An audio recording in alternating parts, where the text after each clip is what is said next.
Po, ndërkohë, Misha, me shumë interes presim reagimin apo mënyrën se si Moska zyrtare i ka përjetuar këto ballafaqime retorike, por jo vetëm, mes dy anëve të Atlantikut, mes Shtetet të Bashkuara, por dhe vendeve europiane anëtare të NATO-s. Gjithmonë në raportin e këtyre krisjeve apo mosmarrveshjeve, sido që do t'i etiketojmë ato në këtë çaste.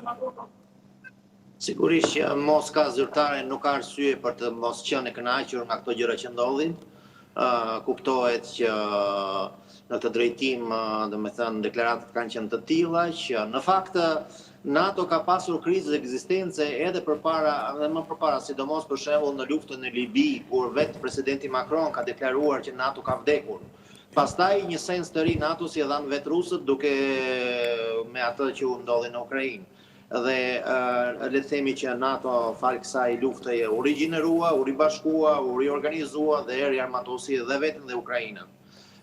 Ky është fakt, domethënë. Nga ana tjetër, situata është e tillë që në qoftë se biles këtë gjë e vuri në dukje Lavrov pak ditë më përpara, e ndoqë një intervistë të tij ku ai tha tekstualisht që NATO, ai nuk beson që NATO do të shpërbëhet, por në qoftë se ajo do të shpërbëhet, një organizatë akoma më e rrezikshme se sa NATO, thot ai, mund të krijohet në bazë të shteteve të tilla si Franca, Gjermania, Polonia, përfshirë dhe Ukrainën.